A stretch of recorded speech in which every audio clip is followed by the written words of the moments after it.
In 2017, the Z650 replaces the ER6N. It features a steel trellis frame that weighs just 33 pounds. This frame is also shared with the Ninja 650 and is painted in an H2R-like metallic green.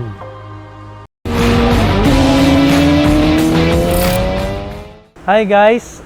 Our bike feature for today is this Kawasaki Z650. And kasama natin ngayon ang owner na si Jun. Hello guys! It uses trellis frame. Yung taillight niya is shaped with letter Z. And meron siyang ADC frame sliders. Meron siyang Orion full exhaust.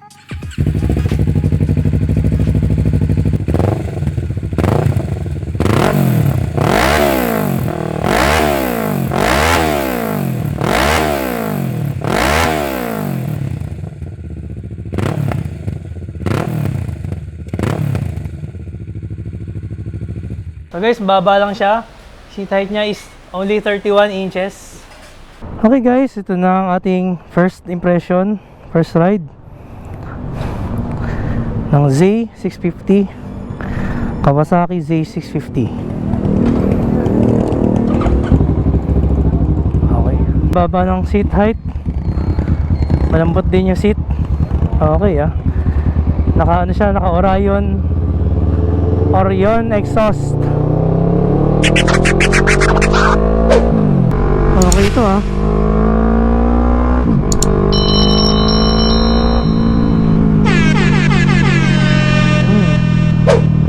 Okay na okay malambot lahat.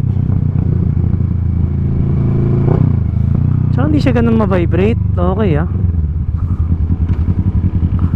Gusto ko yung shifter niya guys, malambot. Malambot yung clutch. Ang baba ng seat height. Ito na yung pinakamababang na testing ko sa lahat of all the big bike na testing ko. Ito na yung pinakamababang seat height. Para mas mataas pa yung seat height ng Aerox ko. Ganun guys kababa yung seat height niya. Baba pa siya sa Aerox.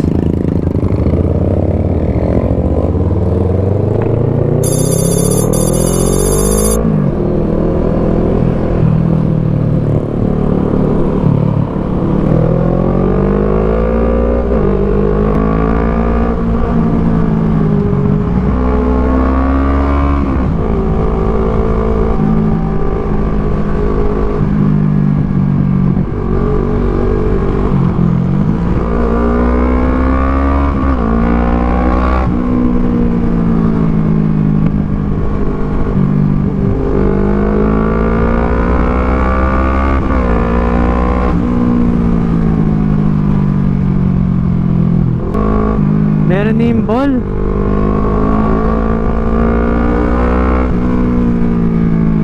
Ganda ng brakes. Ang ganda ng tunog ng exhaust. Alright okay. So first ride ko pa lang to. First time ko nakadrive ng Z650. Napakagaan guys. Parang nakakatuwa pala to. Nakakatawa pala ito pang daily bike. Sobrang comfortable. Nakakatawa siya guys.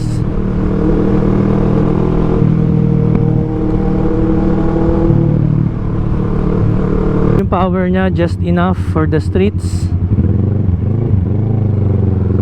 Ganda yung low end torque niya.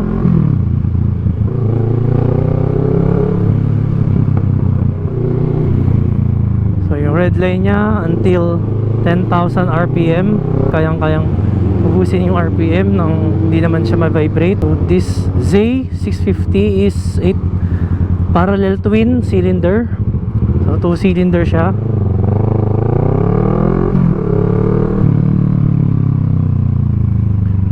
Yung suspension niya is okay lang. It's non-adjustable.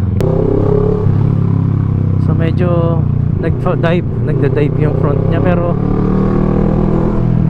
very good sa city. Malambot din yung suspension, rear suspension niya malambot. Okay na okay yung play.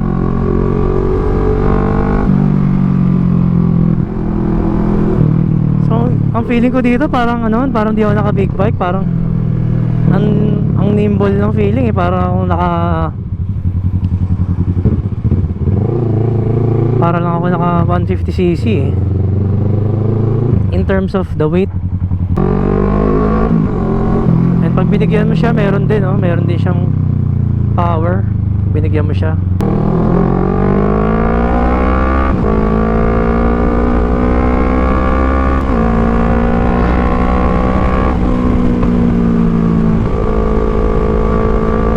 Marami siyang usable power in the streets,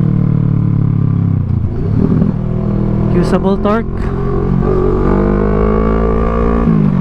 instant din yung torque nya.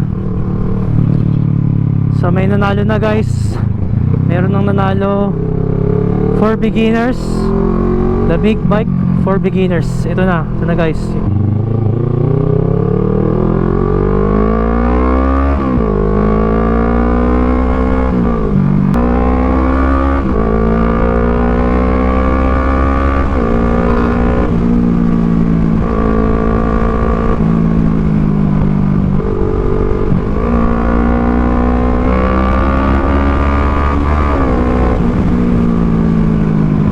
Very nice. Malakas guys yung acceleration nya kasi magaan din siya.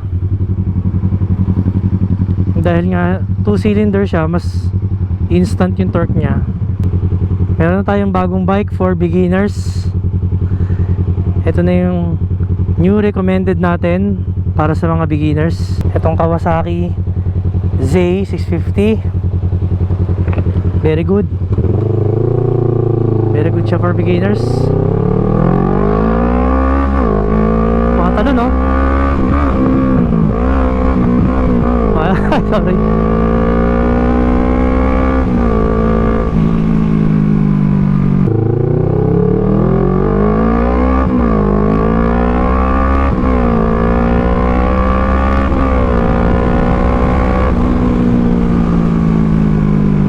Yun, mag-enjoy ka talaga dito guys kasi uubusin mo talaga yung RPM nya para ma-achieve mo yung speed. Yun yung nakaka-enjoy eh. Yung kailangan mong pigain kada gears to make power. Nakaka-enjoy din yun eh.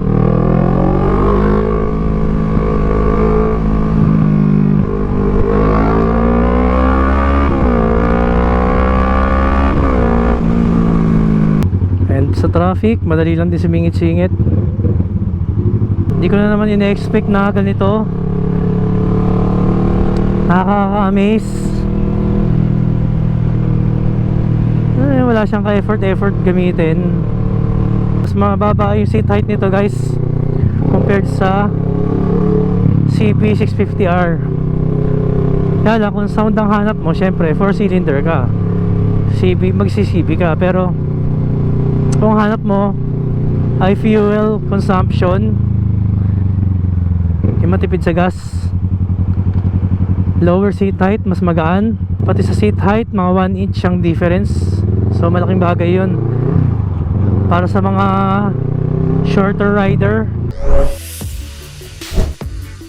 The Z650 is a very good beginner and commuter expressway legal bike due to its lighter weight, lower seat height, low fuel consumption, and a very reasonable price tag of $375,000. Power is enough for city and highway, not to mention the proven and reliable Kawasaki quality. But if you always have a back ride and touring out of town, I highly suggest checking out the Versys 650, although it is priced higher at $450,000. Shout out unang-una kay Andy, the new owner of my Yamaha XSR 900, Chris Mabalasik, Cyrus22, Cyrus Magalong, Libyan Motovlog, Echo Bravo, Aya Conde, McDave Hill TV, Lego Jeko, South Rider, Kent Rafael, James Carlo Avila, Rizzy Drix Saraga, Cedric Arabia, James Warren Kirikire. And that's a wrap. If you like the video, please subscribe, support the channel, and hit the notification bell Sa mga nag-subscribe, thank you so much for your support. Marami pa tayong i-upload na videos coming soon. This is Kenji Moto signing out. Thanks for watching. Bye!